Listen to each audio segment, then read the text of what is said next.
Okay. So let's say, let's see, we make a graph.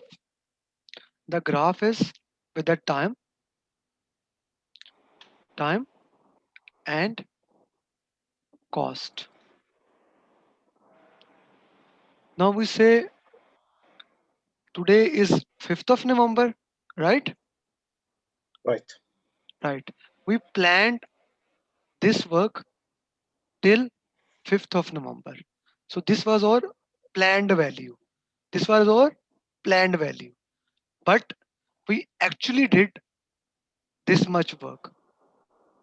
The work which you really did, the work which made you earn something is known as earned value. This is the real work. This is the planned work. So if I ask you, what is the schedule variance? So what would you say? It is the planned value minus the earned. Okay, very important thing. We always consider what we earned. Hmm. We always consider what we earned and we subtract the planned from it. I Earned see. value minus planned value. Clear? Earned Yeah, value clear. minus planned. If the answer is minus, what is meant by this? We didn't achieve the planned Yes. value. So we are behind schedule, right? We are behind schedule. Okay. If the answer is positive, then what does this mean? Ahead of schedule, Yes. And if the answer is zero, on schedule. on schedule. Okay. You most of the time we don't consider like to work in minus and positive. We like to work in the form of indices. How we are doing schedule in the terms of decimal point. So we make schedule performance index. Same formula, instead of minus we have division. Earned value divided by planned value. Okay, clear? We called it as schedule performance index. Okay, Okay. Or schedule performance index. performance Index. index. Okay, It is earned value divided by planned planned value. value. If the answer is Okay. zero point 0.8, what does it means? Mm, very good question. Tell me. You see, if the answer is zero point 0.8, this means planned is more and earned is less. So we did more planned, but we actually did less work. So we are behind schedule. Okay, Okay. it is similar to minus. So if the answer is Okay. 1.2, this means we planned less, but actually we did more work.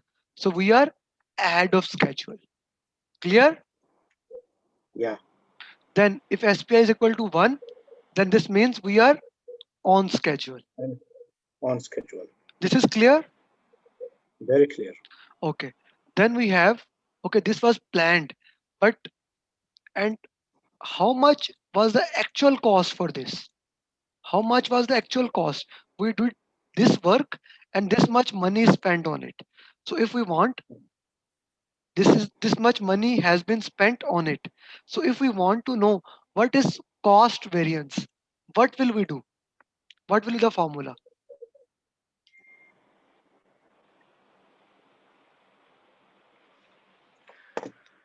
We, Okay. the formula will be what actually we spent minus actual cost. The actual work we did minus the amount we spend on. Because the work we did actually also represent the money we should have spent. But the money really we spent is this. So we have cost variance, earned value minus actual cost. Clear? Very clear. Okay. So if this is minus, what does this show?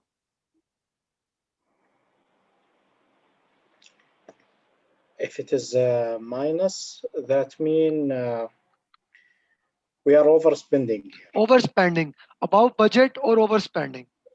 Okay. Yeah. If it is positive, Then what does it means? We are, Less than. yeah, Okay. less than the planned budget, so under budget. If it is equal to 0, we are on budget. Clear? Yes. Okay. Similarly, as we calculated schedule performance index, we calculate cost performance index. The formula is CPI is equal to CPI is equal to SPI. no, no, CPI is equal to Uh-huh. earned value divided by actual cost. This is cost performance index. SPI was schedule performance index. This is cost performance index. This is clear? Yeah, crystal clear. Okay. If it is So, point M 0.5, value divided by. what does this means? If it is 1.5, what does this means? If it is 1, what does this means? So if it is point 0.5, that mean we are overspending here. Okay. Am I right? If it is zero point 0.5, we are overspending. Yes, overspending. And if it is 1.5 Underspending. equal to 1, we are on spending on budget. Okay. Okay. So that's a good concept. So this was basically we were checking our status on today date. We were checking the status on today date. Now, I would say all the formulas which we have studied is it was telling the status on today, right? What is the schedule variance on today? Schedule Yeah. performance index, cost variance, cost performance index on 5th of November, right? Yeah. Right? Right. Okay. So it was telling about everything about today, how we are doing today.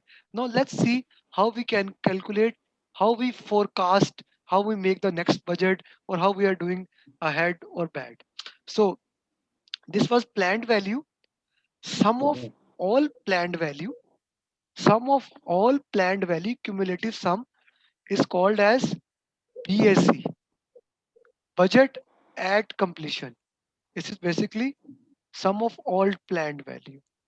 The work we needed Okay. to do, the work we need to do till the end of the project, and the cost, the amount we have is called as budget at completion. This is clear? Okay. Sum of planned value. Is called budget at completion. This is all the work we need to do till the end of the project and all the money we have till the end of project. Okay? Okay.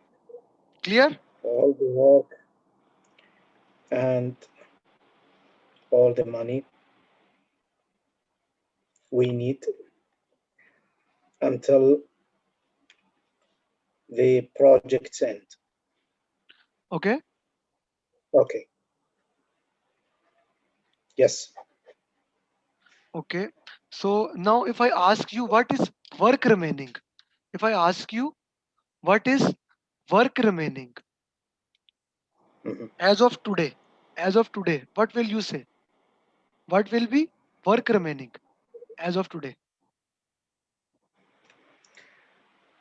Okay. I know this is tough, but one time you understand for life. So what will be the work Okay. remaining? You see, this is the total work, and this is the work Mhm. we have done so far. So what will be the work Okay. remaining? The difference of these two. BAC minus EV. Yes, well done. BSC minus EV, work remaining. And what is the fund remaining? Okay. Fund remaining is the BAC minus AC. Good, well done. Right? Okay. BSC minus AC, work remaining and fund remaining. Okay. Now there is a formula. Most of the time, our sponsor ask us, please tell us, will we be Mhm. able to complete the work remaining within the fund or not? So we calculate work remaining divided by fund remaining, and this is called two complete performance index. to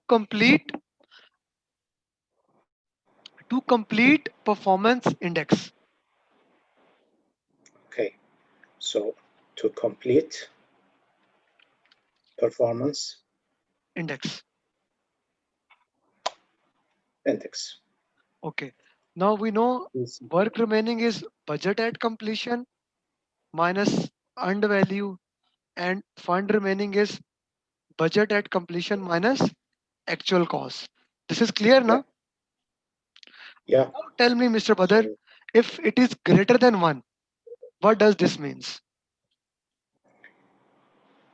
okay. If it is just hold on a moment here, Abu Hania, because I'm writing something. Then I will answer a question. So I see. Perfect. So if it is greater than one, so that the fund is covering all the work remaining. No, no, no, no, no, no.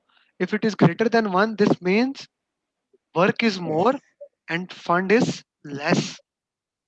Oh We will yeah, not, right, right, yeah, right. we will not be able to complete work within the fund.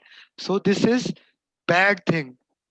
This is a bad thing. We Okay. will not be able to complete the work within the fund. Within the fund. So it is a bad thing. If it is less than 1, then Then yeah, we can complete it within the budget. if it is equal to 1, then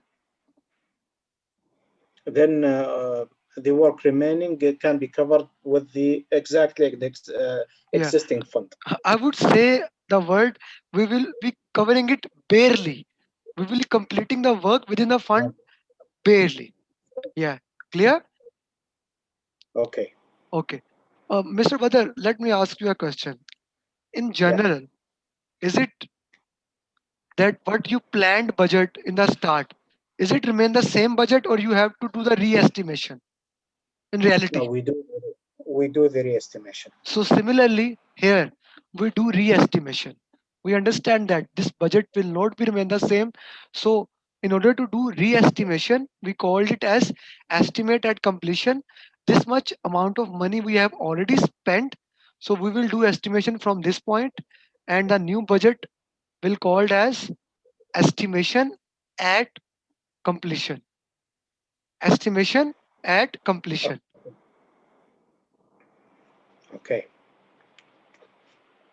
So if we look at estimate at completion, it is basically combination of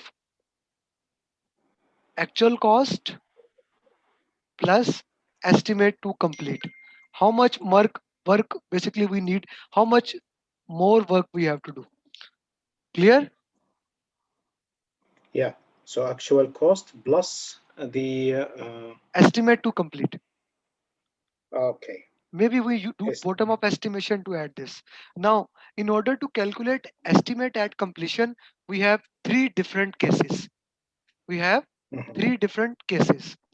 Case number one, when we say that case number one is the normal case, if nothing is mentioned in the question, we'd use this case.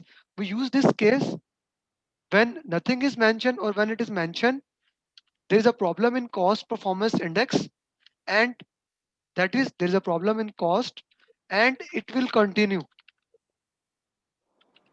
Clear? It will continue. The formula will Mhm. estimate at completion is equal to budget at completion divided by cost performance index.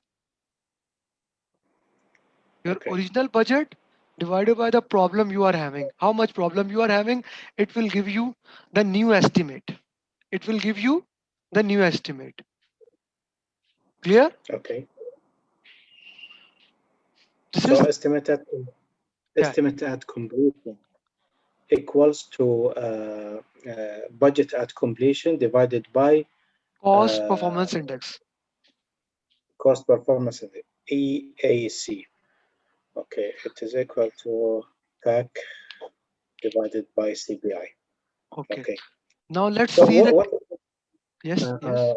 uh, Amr, what is the difference between We just said that the estimate at completion, the EAC, is the summation of AC plus ETC. We have four formulas for ESC. We have four different formulas to calculate this. Depending upon the question, we will use those formula. Okay? Okay, Okay. okay. It was clear from the graph that it is equal to actual cost plus ETC. If estimate at completion is given, then we can calculate ETC from this. If estimate at completion is not given and nothing is mentioned in the question, then we use this formula. Okay. Okay, Then okay. case number two. Case number two. Case number two is used when when we say the problem in the cost was one time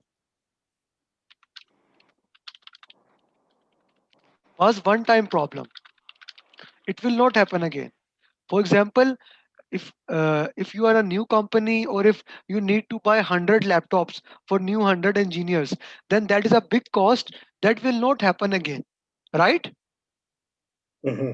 So Yeah, then we will use different formula. The formula will become estimate at completion is equal to the money you have spent plus the work remaining. Okay, the money you have clear. spent plus work remaining. What is work remaining? It is budget at completion minus earned value. Clear? Yes.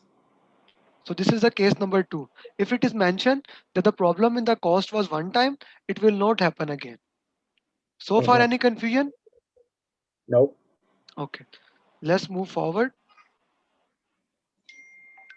Okay, now the third case says that we have case number three. Hmm. We have problem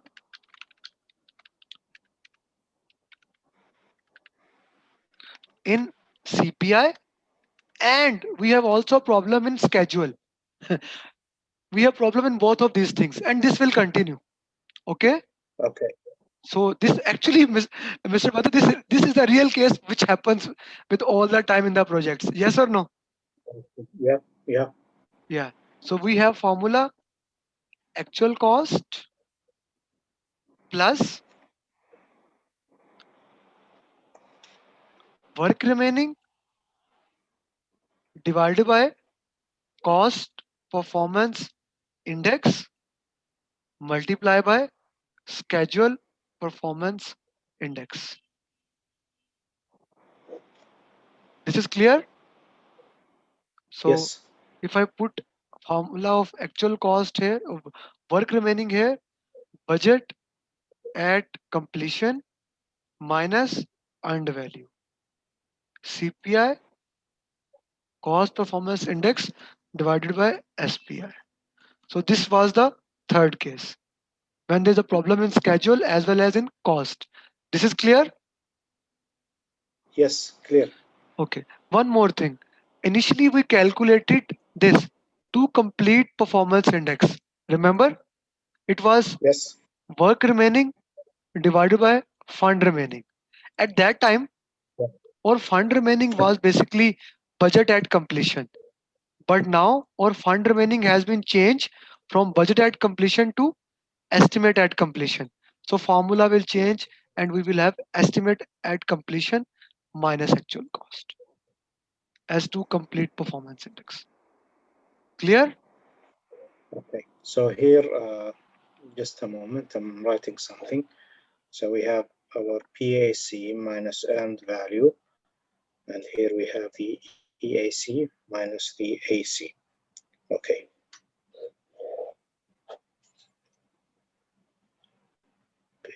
For clear, Abu Hani.